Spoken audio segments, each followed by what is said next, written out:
अंतर्राष्ट्रीय संबंध को सुचारू रूप से चलाने के लिए दूतावास एक अहम भूमिका निभाता है। संबंधित देश एक दूसरे के यहाँ अपने दूतावास केंद्र खोलते हैं ताकि राजनीतिक और आर्थिक संबंधों में प्रगाढ़ता लाया जा सके। अफगान भारत संबंध काफी पुराना है और दूतावास के माध्यम से संबंधों को दोनों ही देश बेहतर कर रहे हैं। लेकिन अभी भारत स्थित अफगान दूतावास में एक विचित्र स्थिति देखने को मिली है। नमस्कार, मेरा नाम है मनीष भारती और आप देख रहे हैं संस्कृति IAS यूट्यूब चैनल। साथियों, आज हम भारत स्थित अफगान दूतावास में जारी गतिरोध पर चर्चा करेंगे। अफगानिस्तान राजदूत का पक्ष और भारत के नजरिए पर भी गौर करेंगे। साथ ही तालिबान सरकार की मान्यता से जुड़े मुद्दों पर भी बात करेंगे। जैसा कि आप टॉपिक से ही देख पा रहे होंगे, भारत स्थित अफगानिस्तान दूतावास के दो दावेदार कौन, यहाँ पर बात कही गई है। अब टॉपिक से ही ये बात क्लियर है कि यहाँ पर भारत की बात की जा रही है और भारत में जो अफगानिस्तान का दूतावास स्थित है वहाँ पर कुछ तकरार हुआ है। और तकरार किनके बीच हुआ है? तो अफगानिस्तान के ही दो अधिकारियों के बीच। यहाँ पर अब यहीं पर बात की जा रही है कि वे दो जो अधिकारी हैं जो अपना अपना दावा पेश कर रहे हैं अफगानिस्तान दूतावास पर, वे अधिकारी कौन कौन हैं और उनका पक्ष क्या है और भारत क्या माने कि अब उसके यहाँ अफगानिस्तान के कौन दूतावास होंगे और किसके साथ वो आगे का वार्ता करेगा, किसके साथ वो राजनीतिक और आर्थिक मसलों पर चर्चा करेगा, विचार विमर्श करेगा। तो इन्हीं बातों को लेकर के पूरा हम डिबेट करने वाले हैं। यहाँ आप अफगानिस्तान का यह जो दूतावास है भारत स्थित नई दिल्ली में, यह तस्वीरों में देख भी पा रहे होंगे। यह खबर आई कहां से? तो दरअसल BBC ने इस खबर को जाहिर किया है और BBC का आप हेडलाइन देखिए यहाँ पर। तो BBC कह रहा है कि अफगानिस्तान के राजदूत को लेकर दुविधा में भारत। जैसा कि मैंने पहले ही कहा, भारत के सामने यह दुविधा हो गया है कि वह अब किसे राजदूत माने, किसके साथ आगे की बातचीत करे।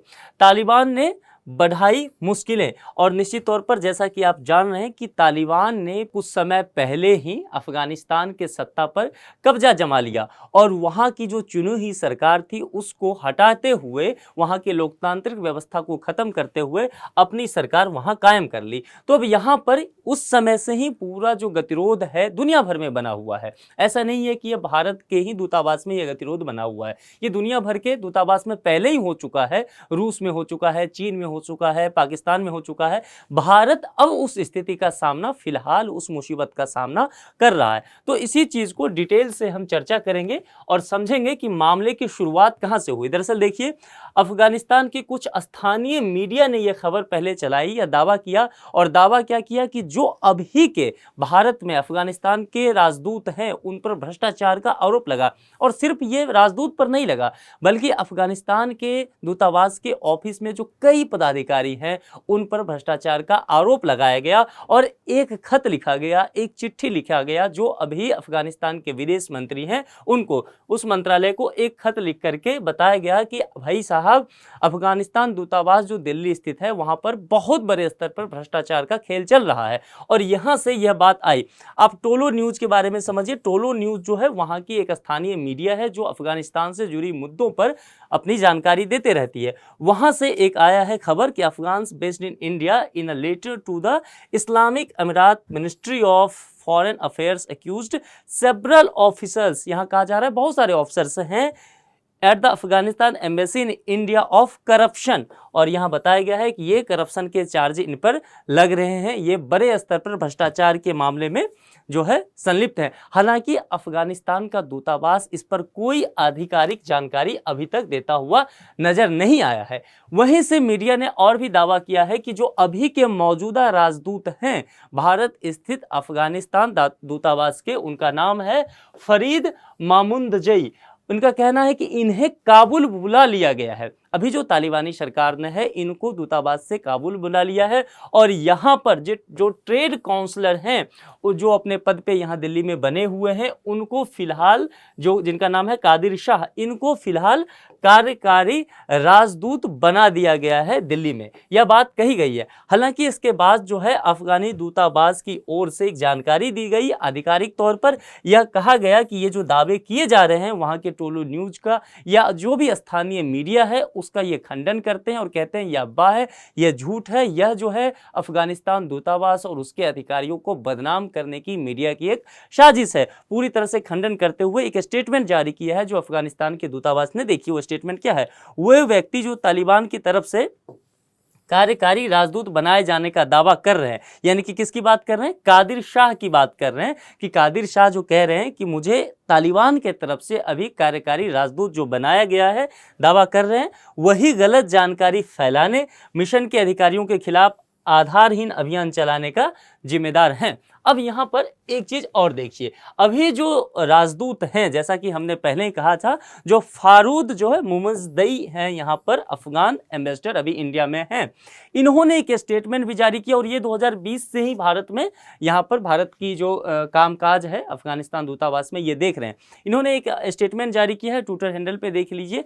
ये कह रहे हैं, जो कादिर शाह जो हैं उन पर यह आरोप लगाते कह रहे हैं, उन्होंने कहा कि अफगानिस्तान एम्बेसडर टू इंडिया, ये इनका नाम है, इनका ट्विटर हैंडल है, says while he was on a foreign trip, ये कह रहे हैं कि मैं एक विदेश यात्रा पे गया था और उसी का लाभ उठाते हुए उन्हीं के जो सहकर्मी हैं कादिर शाह, उन्होंने अपने आप को इस तरह से इंट्रोड्यूस किया भारत के समक्ष या दुनिया के समक्ष कि तालिबान का आधिकारिक राजदूत अब मैं हो गया हूं, और जो ये फरीद हैं ये अब यहाँ पर भ्रष्टाचार का आरोप इन पर है और इन्हें तालिबान ने वापस जो है काबुल बुला लिया गया है। इस बात का ये खंडन कर रहे हैं और कह रहे हैं कि इस तरह की कोई भी स्थिति नहीं है। यहाँ पर ध्यान देना है, भारत का अभी तक क्या इस पर जवाब आया है यह जानना बहुत जरूरी हो जाएगा, क्योंकि अब ये मुद्दा जो है भारत के पाले में आ गया है।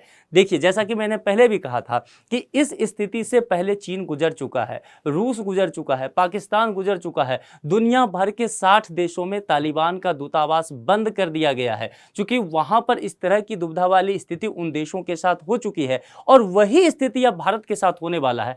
तो पूरा मसला अब भारत के जिम्मे है कि भारत यहां पर क्या कदम उठाता है, इस पर सबकी नजर होगी।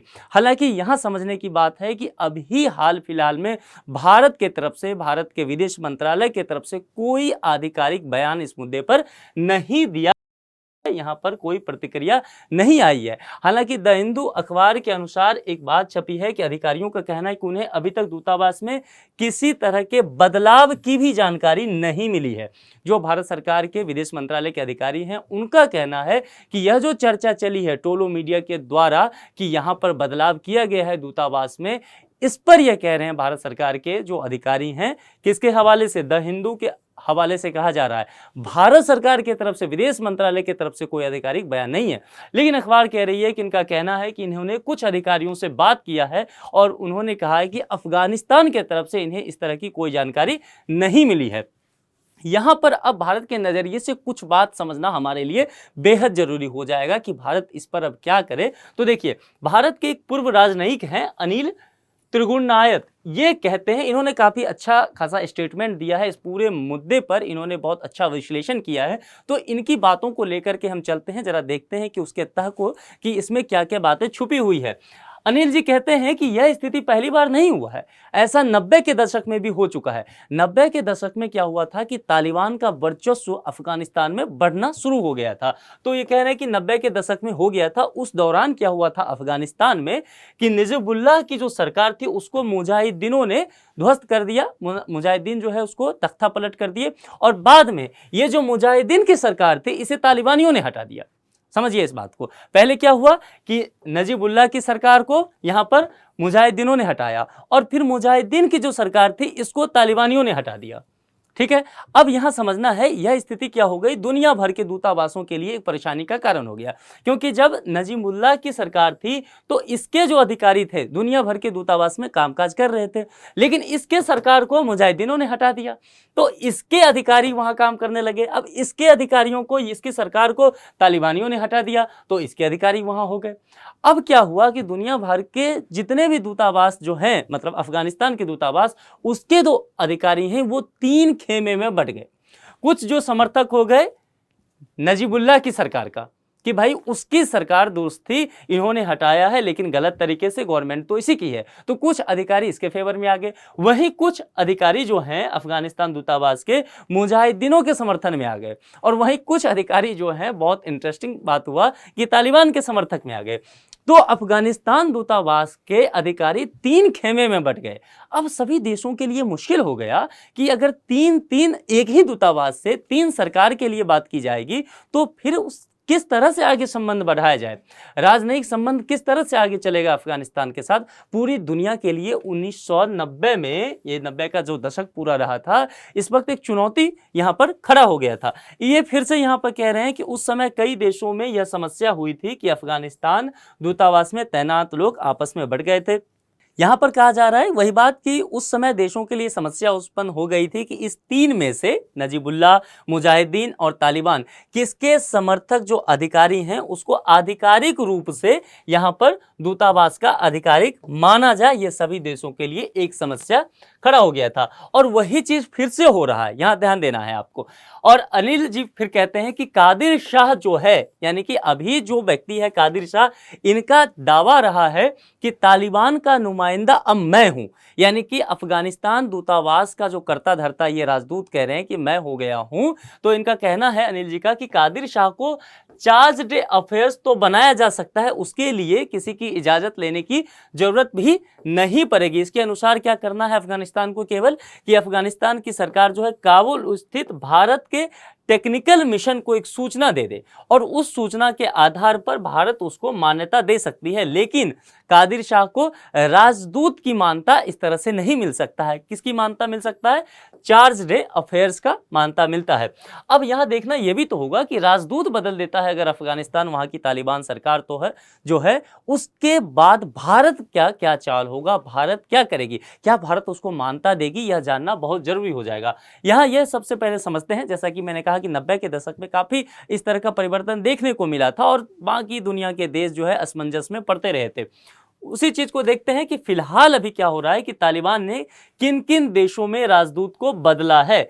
जब से तालिबान जो है वहां चुनी हुई सरकार को सत्ता से हटाई है और अपना वर्चस्व जो है वहां पर कायम किया है, तब से किस किस देश में उसने अपने राजदूत को बदल करके नया राजदूत दिया है। देखिए अप्रैल 2022 में तालिबान ने चीन और रूस में यही किया था। तालिबान ने नए अधिकारी को जो है कार्यकारी राजदूत के रूप में वहां पर तैनात कर दिया और बाद में क्या हुआ कि जो पहले से राजदूत थे वो फिर इस्तीफा देकर के चले गए। तो जो कार्यकारी राजदूत थे जो कि तालिबान समर्थक अधिकारी हुआ करते थे, बाद में वही वहां पर मुख्य रूप से राजदूत हो गए अफगानिस्तान के।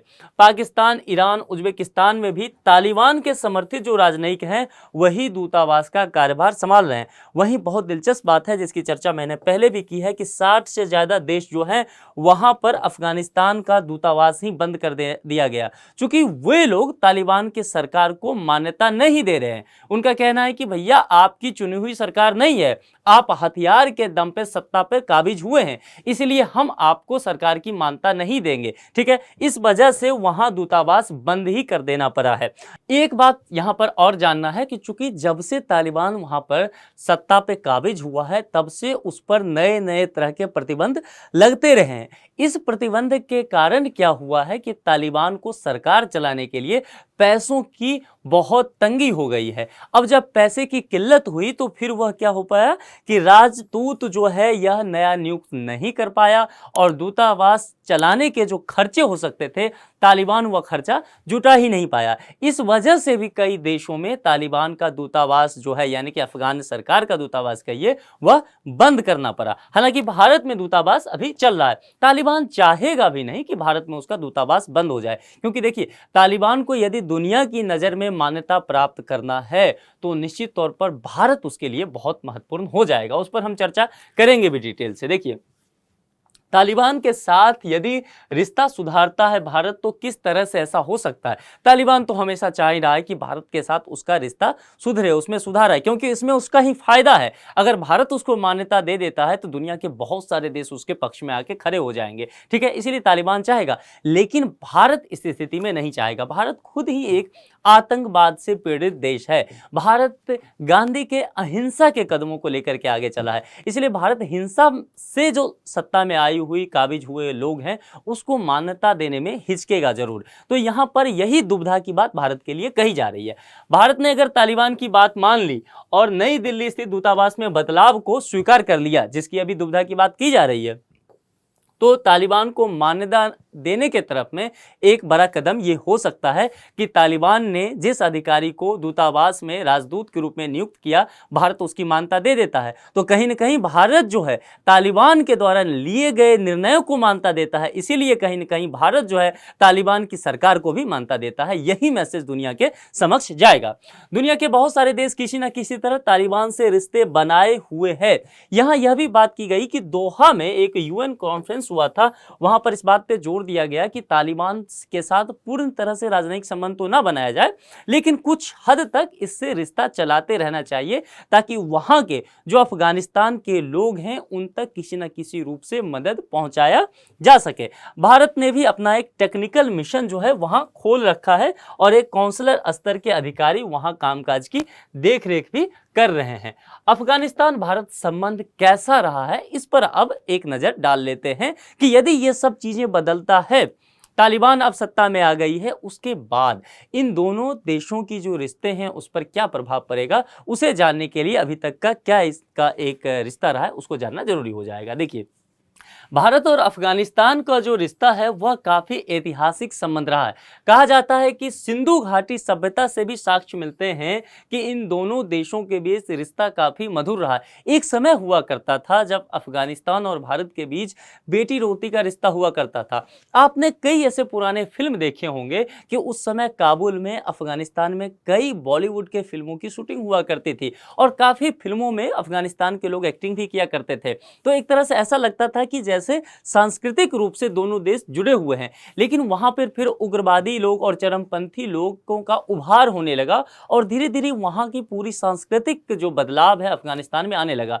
तो इसके बाद रिश्ते में भी थोड़ी सी खटास भी पड़ने लगी। और यहां पर एक बात और जानना जरूरी है कि भारत की जो सीमा है वह अफगानिस्तान से मिलती हुई है। इसके लिए जरा यहां देख लीजिए। देखिए, अभी जो ये पूरा क्षेत्र है जम्मू और कश्मीर का, जो कि अब डिवाइड होकर के एक जम्मू और कश्मीर हो गया, दूसरा लद्दाख हो गया है। तो इस मैप से अगर देखिए पूरा जम्मू कश्मीर पूरा देखें तो यहां पर आप देखेंगे यह जो एरिया है यह अफगानिस्तान के साथ गिलगिट बाल्टिस्तान का जो क्षेत्र है यह अफगानिस्तान के साथ बॉर्डर साझा करता है।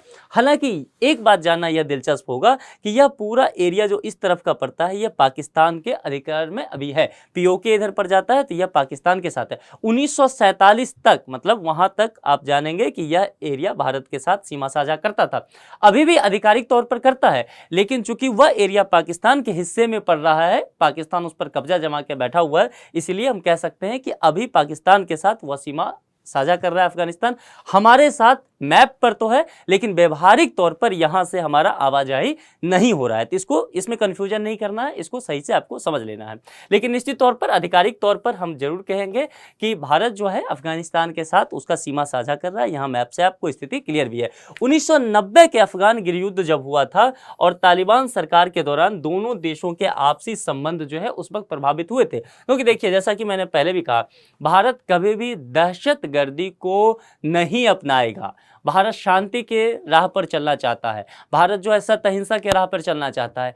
खुद आतंकवाद से पीड़ित एक राष्ट्र रहा है। एक तरफ पाकिस्तान जैसे, दूसरी तरफ चीन जैसे जो हैं पड़ोसी राष्ट्र हैं। तो भारत कभी नहीं चाहेगा कि वह ऐसे राष्ट्रों के साथ दोस्ती करे जहां पर हथियार के दम पर सत्ता हासिल किया जाए। भारत एक लोकतांत्रिक व्यवस्था है, चुनी हुई सरकारें यहां चलती है, संवैधानिक कार्य होता है। इसीलिए तालिबान जब से वहां पर प्रभावी होना शुरू हुआ तब से अफगानिस्तान के साथ भारत के रिश्ते में खटास भी आनी शुरू हो गई थी।